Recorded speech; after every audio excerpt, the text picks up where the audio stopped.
So we're going to jump right into the meat of this AB calculus review class. Today our lesson is number 4 is on limits. So let me jump right in.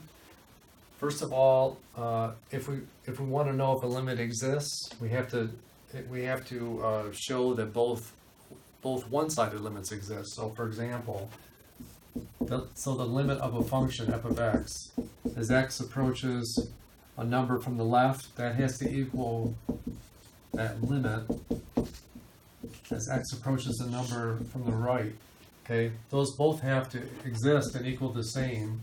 Okay, if that's true, then the limit in general f of x as x approaches a, that limit exists. Okay, and that will be equal to the same L, the value for the limit. Okay, that's the most basic item you need to know, and a lot of the AB calculus problems are, really based back to concepts, basic concepts. So you need to understand those concepts. So we have vertical asymptotes and horizontal asymptotes. Well, how do we know which one is which, or which one we're going to see? Vertical asymptotes are where we have a divide by 0. So in a limit situation, for example, limit as x goes to 1 of 1 over x minus 1. So if we put 1 in for x, that becomes a divide by 0. So x equals 1 is a vertical asymptote. Okay? And what else I want to say? That's a vertical asymptote. So, that is that case. Now the other situation is a horizontal asymptote. Oh, I know what I was going to say. This is vertical asymptote where the limit does not exist, is what I was thinking about. Okay, that's 1. Okay, for vertical. Horizontal, think about these where we have limits as x goes to infinity. So an example of that would be our exponential function. Remember e to the minus x? Remember how that looks like this? Right? So remember the x-axis is a horizontal asymptote. So that limit would be equal to 0 as we go to infinity, but it applies, so these horizontal asymptotes apply as we go to infinity or minus infinity. Okay? That dashed line there.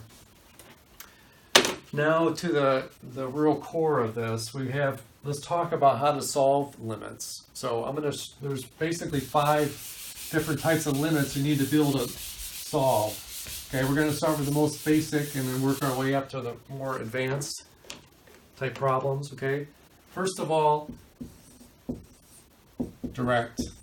This is a direct limit solution, and here's a very simple example. So limit x plus 3 as x goes to 1. Okay, we don't have a divide by 0 problem. We don't have any issues with this. No divide by 0, so we can just plug 1 in for x. That limit is 4. That's the direct one. Okay, the easiest. Okay, number 2.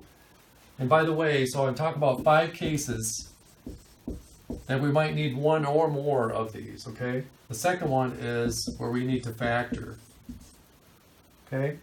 Here's an example. Limit as x goes to 3, x plus 2 times x minus 3 over x minus 3. And I made this one super simple for you just for this example, but you usually are going to need to factor this first before you get to this point. Okay, but obviously these two factor or cancel each other out, and you're just left with a limit x goes to 3 of x plus 2, and now we jump back to direct, and we can just plug 3 in for x, and that limit is 5. Okay, so we've covered 2. Let's go. I got 3 more cases to show you. Okay, I'll try to keep this brief. Okay, the next one is limits at infinity.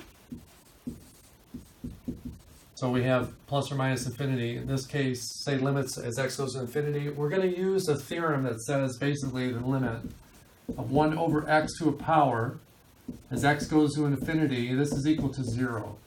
Okay? So this is the key to this. These usually involve a ratio of polynomials. So I'll have like f of x divided by g of x. I'll give you an example. Okay, so think of this, limit as x goes to infinity, 3x squared, 2x squared plus 2. What really matters is the coefficients in front of the highest powers of x. But the rule is we take the highest power of x in the denominator and we divide by that in the numerator and the denominator. So 1 over x squared in this case. Okay? So that means the highest powers, we're just going to leave the coefficient. So this reduces to limit. That'll just be 3 because 1 over x squared will cancel those. Okay? And in the bottom, I'll just be left with 2 for this one, but 2 divided by x squared for the second. Okay? But now this, because of this theorem, this goes to 0, and this leaves me with the limit x goes to infinity of 3 over 2, or just 3 over 2. Because there's nothing else left. There's no x's left. Actually, I can't really, we don't really write this. Let me just, you really have to, I guess that's not really appropriate. Let me just end there, okay? Because when we evaluate the limit, then this goes away and becomes 0, and then that's the answer. There's really not a next step we can write. Okay? Okay, number 4 is conjugate.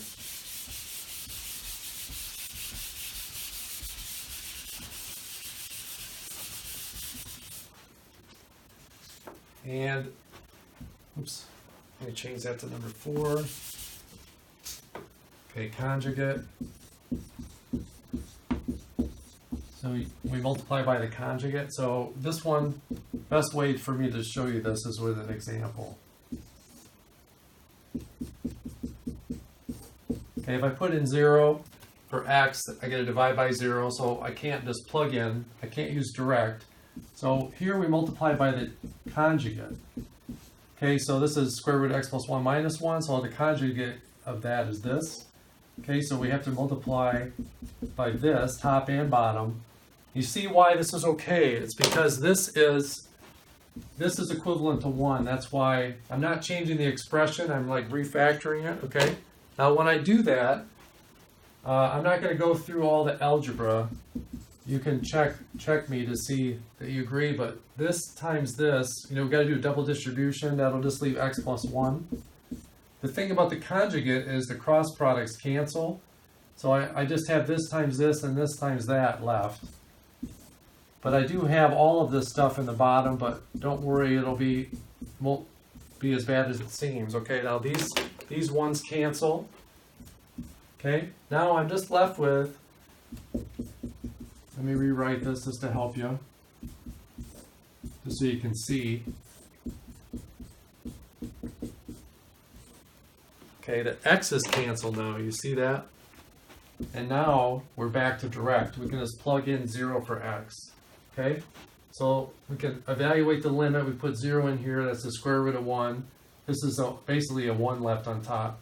Square root of 1 plus 1, this just gives us a half. Okay, that's a conjugate method. And then the last one to finish is L'Hopital's rule. This is the most advanced case that you need to know.